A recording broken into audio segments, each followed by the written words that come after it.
As I mentioned, the session you are now in is using the Network for Educator Effectiveness data for CAEP Accreditation.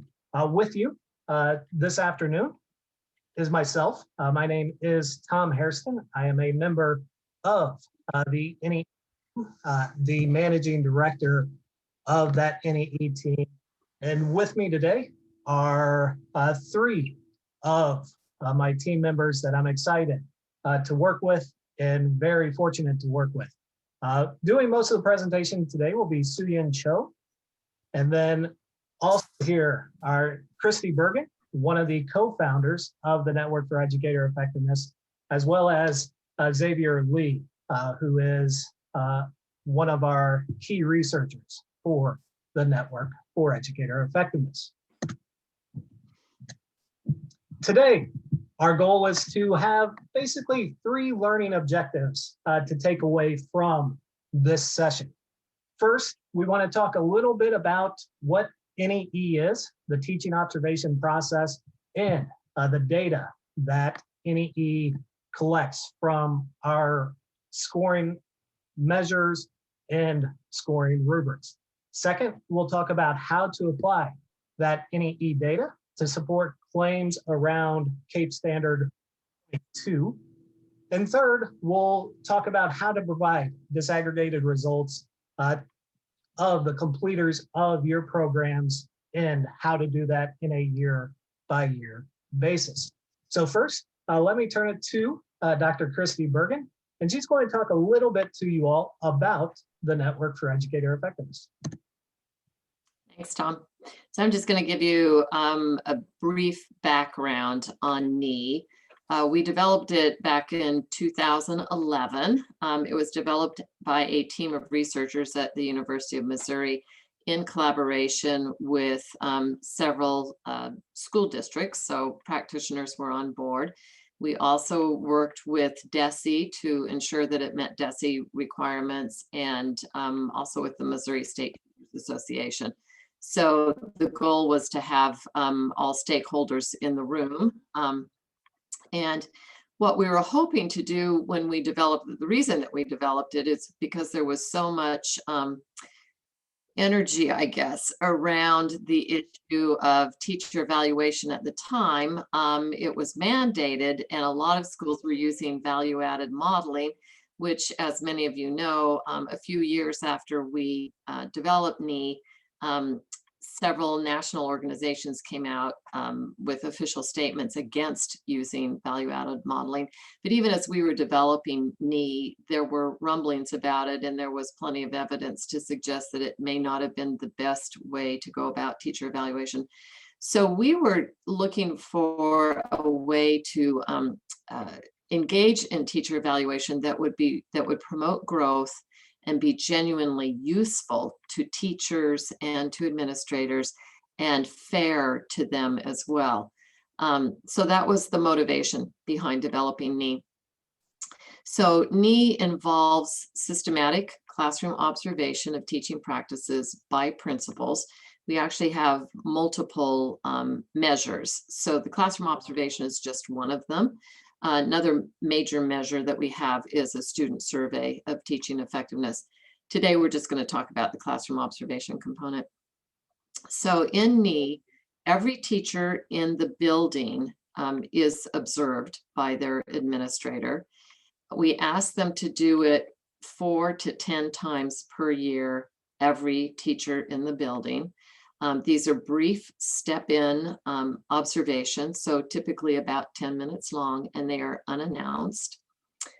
So the idea is to do away with the old, what used to be called the dog and pony show, you know, the once a year observations that were planned ahead of time. Currently, we have about 283 districts that use NEE. So in the ballpark of about half the school districts in the state. So the odds are fairly high in most teacher preparation programs that your graduates will be entering a program that, or a district that uses NEE.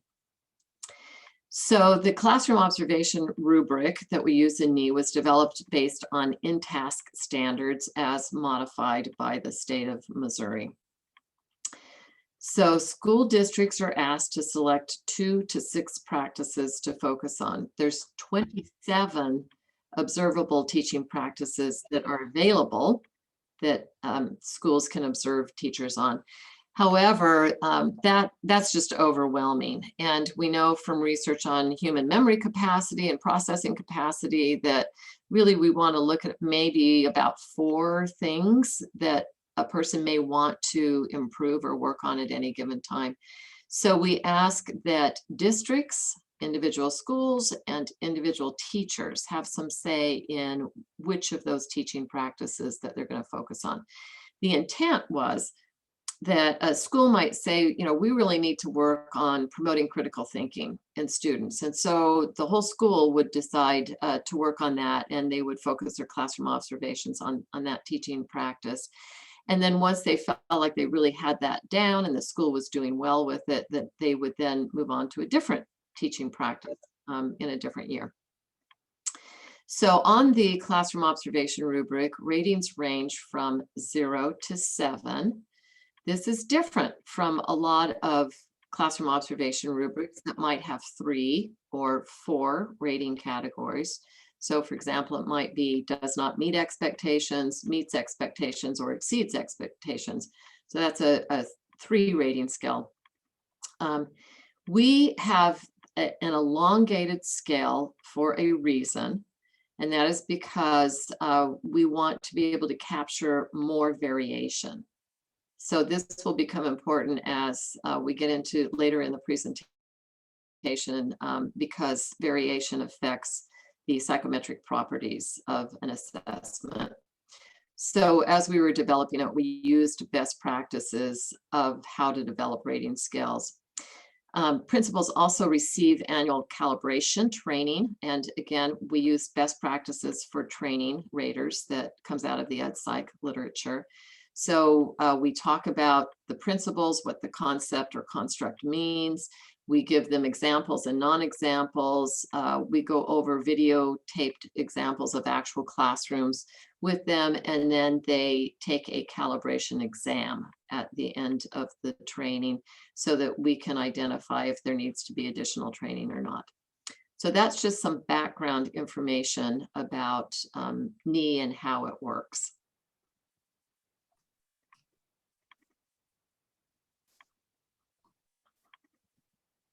Okay, let me talk about how we came up with the NEE to fulfill the CAEP need. University of Missouri, we just finished the on-site accreditation review 2020 under the COVID, October 25 to 27.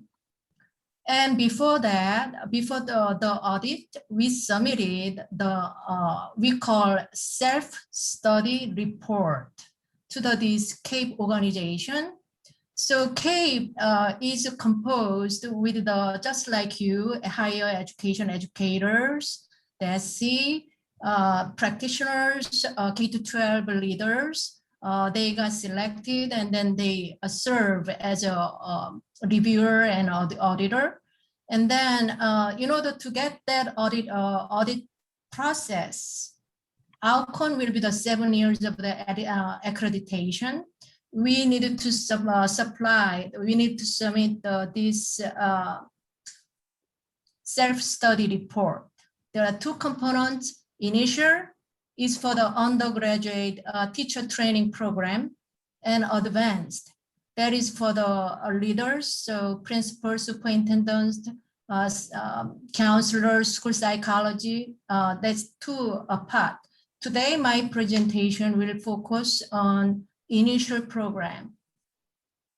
And in order to meet that self-study report, there are 5 standards.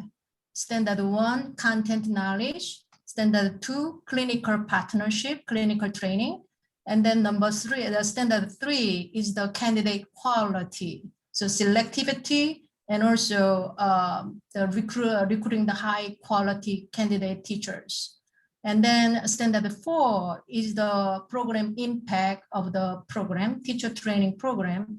And then 5 is the closing the loop. So with all those have done data collection and analyzing and understanding what's going on with our performance, we need to show how we are going to use the result to use the current status of the program. That is very important, standard 5. Standard 1, so today we will focus on standard 4. Not like the standard 4 is actually about teachers who completed our program, teacher training program, and teaching right now in K-12 school. So that's the difference. Other standard are actually candidates. So there is a language that confusing a little bit with the people who didn't do the accreditation. So candidates are the ones who did not graduate, still in the teacher training program. Completers are the ones who completed and then teaching now in K-12 schools. So I will probably use that a lot of the completers. That's what I'm talking about, ones who is teaching and completed the program. That's that. And then, so I will focus on standard 4. There are 4 components. Component 1 is the student learning linked. So what are the completers who got trained in our education program, they teach, and how we measure their teaching outcome using the student learning. Number 2, standard 2, today that I will focus is about the teaching effectiveness. So how our completers are providing these, what they learned, content knowledge and disposition, what they are trained in teacher training program, how they are applying in their classroom. So we, as an education preparation program for the CAEP NEE, we needed to provide the evidence. Yes, our completers are high performing or at least meet or exceeding the expectation. In order to do that, there are certain things that underlying we needed to meet. Number 1, we need to be able to measure. So we need to provide that evidence, what is found, measured. So it is so critical as a higher education who need that proper tool that will be reliable and also validated. So that's what just Dr. Bergen, Chris mentioned about how NEE was developed rigorously and also showing the variance 0 to 7. Those characteristics fit really beautifully to meet this CAEP need. That's why University of Missouri, when we were brainstorming what should we do planning, we were a little benefit because we are kind of the associated brother and sister family closely. So we went with the NEE and it made us a night and day difference. So so first of all, we need to have the right tool that will validate based on the rigorous measurement. Number 2 is that CAEP require us to do program comparison across the certification areas. And so comparison is very important, how they perform one another. And then also they require to look at the trend. At least, so you will hear there are a lot of 3 cycles. So at least 3 years of data, most recent available. So we, with this condition, this is the rule, the game to play for us. So with that, what we have done, University of Missouri, is this. So, so first of all, we got the validate the measurement tool NEE data that is collected by the NEE using the instrument and trained principals and superintendents and the leader. They observe these teachers And also we had the year marker. So as an institution, University of Missouri, we provided to NEE our completer list. The ID was from the DESI. So we used the placement data, and then we gave the list to NEE. And then NEE has this phenomenal Jaber. Jaber knows inside out, outside of the NEE data so many years. So he did the hard work for us. He matched the data that we provided with the DESI ID to the NEE observed the data, the scoring data. So, and then we requested the Jaber to provide not only our scores, but also state average. So we could compare with our completer scores to the benchmark outside objective, the state average. That's what we did. And also not only that, also we got the little more defining, and then compared to the not including our completers, just using the from the state, not including ours, others. So we did try to as much as refinement process, so we can really cleanly compare our performance to the objective benchmark. So with that, yes, so 3 cycle data, yes, and then this is the grand landscape of the all the available NEE data that we got that is linked to our completers. I included, there were more, but I actually suppressed that is under 10 N cases. So these are the one, at least they have the minimum of the 10 cases of our completers.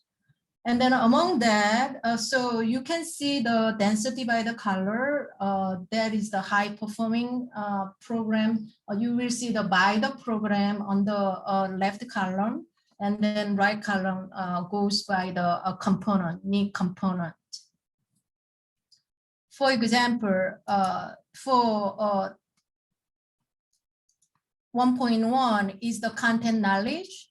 And then NEE 1.2 is the cognitive engagement. And then if you look at it, the NEE 4.1 has the more large cases. So that one is the problem solving and critical thinking. And if you look at a little more cases in a lot of the school districts selected, it's one of the popular indicator is the 7.4 is the one that has the total N of the 212, our completers observed. That one is the 7.4 is the monitoring the effect of instruction on the whole class and individual learning. With that, I did try many different ways to keep the condition of the how can I compare by the program areas, and also disaggregating the by the year trend. So I had to conclude that I cannot do everything because I don't have the enough cases for that. So I strategically, I focused on NEE number, the 1.2 and 4.1 and 7.4. And it worked so fine. I chose the two in order to compare the, next please, Tom. Yes. So in order to compare the program, actually, if you do the CAEP later, you will hear about the Anova, because Anova works so well for this the purpose, because the subgroup comparison. So by the certification areas or by the building, it depends on the what kind of teacher training program you have. Like at University of Missouri, we had enough cases because we have a large numbers of the teacher training, trained completers. So we could do that. But if you are medium size or lower, like smaller size, then you may need to recode grouping differently. So I've seen in extreme case, just grouping by the elementary and others. But you can do reasonably. Ours was pretty reasonable. So we could do the early childhood, elementary, and then we could even middle school and high school desegregated, middle school science, math, language art, that way. For today presentation, yes, so this is the two-way ANOVA. What I did is that, dependent variable, I used each component, and to fix the effects, the program, certification program area, and year as the fixed effect variable. And then I ran the ANOVA, two-way ANOVA. And also to confirm, verify, I also ran the ANCOVA. But I got the similar result, and then actually the ANOVA is more easier to present the output. So today I am just going to show you the result of the two-way ANOVA. Next one, please. Yes, so this is there are several outputs, but this is the heart of the output. So you can see I did put the highlight that two effects, the program area is significant. Well, I'm sorry. Let me go to the slide number 12, please. Because of the time, I'm going to just dive into the one last component, and then we will share the today presentation, and then you will see other components. So you will interpret and understand similar way that I will go through. So this is the 7.4. That is the teacher is effectively monitoring the whole class as well as individual learning. So this one is general model is significant. And as well as if you look at the coefficient of the program area, 1, 2, 3, third one, that one is the significant, less than 0.05. And also year out is also very significant. So we got about interaction is not significant. So we can just focus on the main effect of the program area and year out. This is the main ANOVA, two-way ANOVA table that gives us what is the significant. And then next one, there is another output that I'm not sharing today. If you request, I will share with you the whole extensive output.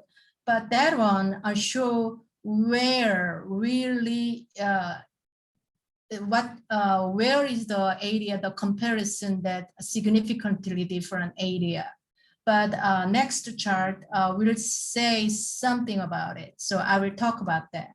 So Tom. Yes. So this is the, I think, summarized very well of our result of this two-way ANOVA. So number one, x-axis, you will see the year by year. So first year out, second year out, third year out, and fourth year out. And then by the color is by the program. For today's purpose, I kind of grouped by the level of the training. So K-12, early childhood, elementary, middle school, and high school. And I did not desegregate more fine like social study of middle school, that way. I kind of wanted to protect our need. So if you look at it, you can we can observe that every program first year out candidate the completers have gained very low scores compared to the other years. it kind of goes with, of course, they are not experienced, but yet, if you look at the output of the significant difference, from what that year difference happened compared to the first year out to the second year out, and first year out to third, and first year to fourth year is very significantly different. Yet, the difference between second, third, and fourth are not actually statistically significant. So a little bit of the difference is there, but it's not like a really significantly difference. So there is one of the story we can learn from this. First year out teachers are going through a difficult time. So even if we do at best the teacher training before our candidates to graduate, so we may take this outcome to learn the lesson to how to improve. So this barrier difficulty to lessen, so enhance, so we can train better. So that was the one we got a lesson as our teacher training program who worked on this data. But don't be misled by this up down a lot, because if you see in the y-axis, the starting point is not 0. It's from about 4.0. So it's kind of exaggerating, but that's the summary of the two-way Anova. Is there any question for you so far? Are we good? Okay. Okay, next, please. Okay. So, then maybe if we have more time, we can even look, let's be flexible about it. I can show you if you want to, we can look at let's look at the 1.2. So this one is the NEE 1.2 is the cognitive engagement in content knowledge. So this one overall model is just significant, but in terms of the effect, is program area is not significant, as you can see. Program area is the beta is 0.2, so it's larger than 0.05, and so although there is a little bit of difference, it's not like significantly different. Year out, on the other hand, year out is still significantly different in this teaching skill component as well. The program area and year out interaction is not significant. So what they mean is that the program area difference, when we combine the interacting, considering controlling for year out, still that doesn't impact very much the interaction effect. It doesn't change main effect.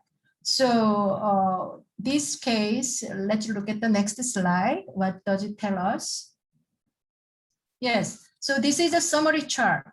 So as we saw from the 7.4, this one also, the completers, first year out completers, teachers are struggling, achieving the much lower score than other second year out and third year out and fourth year out.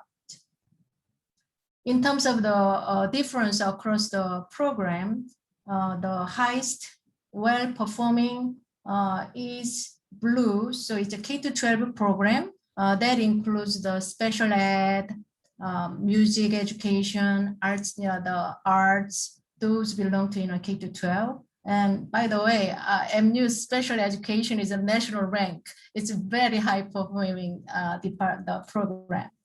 And the last lowest, the purple one is the middle school programs. So that we can kind of show the differentiate by the program area. In our self-report, when we submitted to the CAEP, it was a total of about close to 110 pages about the whole standard 5. When I did that, this 4.24 CAEP, I actually kept the program, the variation. So like middle school, there is a language art, mathematics, science, social studies of middle school. When I submitted to the CAEP, our team. So it depends on the how the like ANOVA is about the cell size, right? So how much cell size can you keep? And if cell size goes under the 10, then it gets kind of like, you know, so it goes with the unit to gauge what you gain versus what you lose. You want to keep the statistical robust. So you need to keep the size, and also you have to think about the variation across the sample size, like middle school, high school. Those sample size, if it is too much different, then you need to do some kind of treatment. There is several ways to do it statistically. For example, elementary program, our MU is large, like 100, over, compared to early childhood is not even 1/3. Then sample size is very different, right? So some people can do the randomized, the sampling of the elementary school. Do that. If you tested out the variance homogeneity test and all that, but all those belong to the statistical methodology. So I'm not going to go into the detail what has done, but it depends on the tested out your data. And if you have a question later, please let me know, contact me. I will share what I have done, and we can go from there. So that's about the analysis part, and then I will move to the so what did we do with this result? Of course, for the CAEP, I wrote all the data analysis and result, and then lesson learned. And then what we wrote is that our reflection, implication, how we are going to use this data to improve the program. That is a very important part. So we, as a CAEP, the team, we continuously meet and after the data analysis, after the submitting the self-study report, to use the data, to share with the data to the faculty and program leaders. And then we strategize weakness and strengths to improve the program. And for this 4.2, what we did a strategy was, we found significantly lower performance of the first year out completers. How can we help them? In order to help them, we have to understand them better. So because of the COVID, we did not do this plan, but our plan is MU faculty will go out to the school district and observe what these NEE indicator, these 3 indicators that we did the more in-depth analysis and observe with the in the school partner district, and interview the leaders and also teachers, completers, as well as observe, actually rating them, and then compare them. So we can bring that what we the faculty saw to bring into the coursework. That's actually our action plan. And then not only higher education, bring the results to the higher education, but also actually we can share this output with the K-12 hired the completers. So like principals, school leaders, to improve these relatively beginning teachers. So actually they don't struggle. If there is a way to help them, so we can share this outcome result with the higher education as well as K-12 programs, schools. I think my ending is that, but my conclusion of the experience of doing this linking with the NEE to the CAEP, experience tells me that number one, you have to put the first button right. What is the first button? You need to start with the right tool.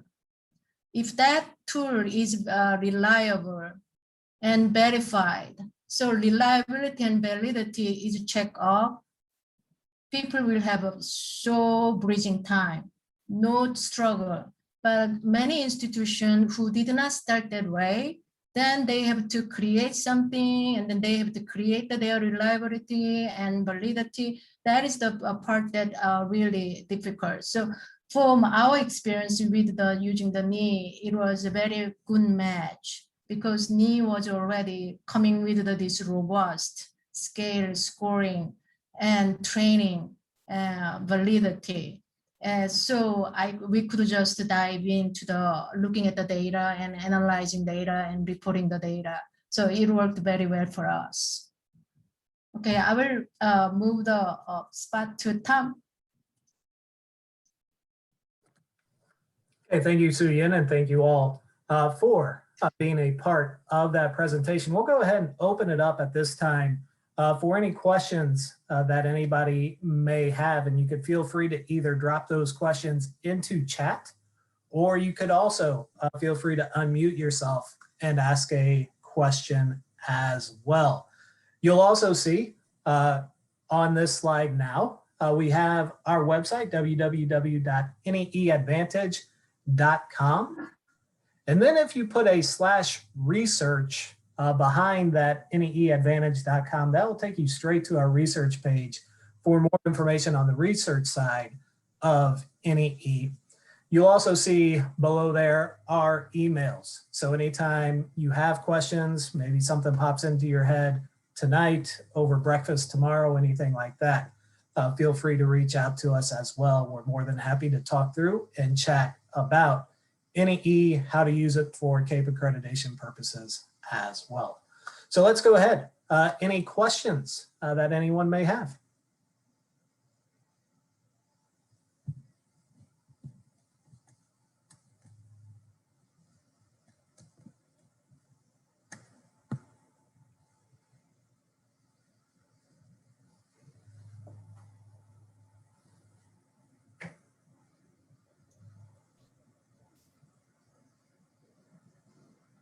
All right.